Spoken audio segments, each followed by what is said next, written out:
মা তো দেখছি এখানে সকাল সকাল সবজির ঝুড়ি নিয়ে বসেছে।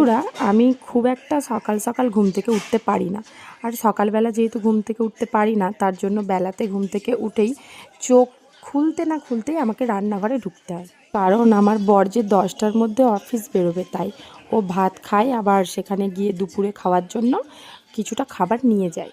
আর এই দিকে শ্বশুরমশাই বাজার থেকে কিছু মাছ নিয়ে এসেছিল, যেটা বড় পিসিমণি এখানে ধুয়ে কেটে নিচ্ছে। এখানে অনেক রকম মাছ ছিল, এখানে ছিল কাতলা মাছ, পুঁটি মাছ, তারপরে কী যেন একটা চন্দনা ইলিশ বা ইলিশের মতো কিছু একটা মাছ ছিল, তারপর ছিল মোরলা মাছ। আর পিসি এখানে অনেকক্ষণ থেকে ওইগুলো ধোয়া কাটা করছিল। এখানে পুঁটি মাছগুলো দেখে মনে হচ্ছে আলু আর বেগুন দিয়ে ঝাল করলে যা লাগবে না, মনে হচ্ছে যেন পুরো ভাতটাই শেষ করে দেবো। আমার বরের মতো অল্প একটু রান্না করে নিচ্ছিলাম, কারণ আজকে সকালে একেবারে রান্না হবে না, কারণ পিসিমণি আরে যেহেতু বাড়িতে আছে, তাই বেলাতেও রান্নাবান্না কি হবে দেখা যাবে। আর এইদিকে দেখছো ম্যাওটা রেডি হয়ে আছে, আর বেগুন দিতে লাগবে না গো, আমি কাঁচা এমনিই খেয়ে নেবো, এটা বলতে চাইছে আর কি।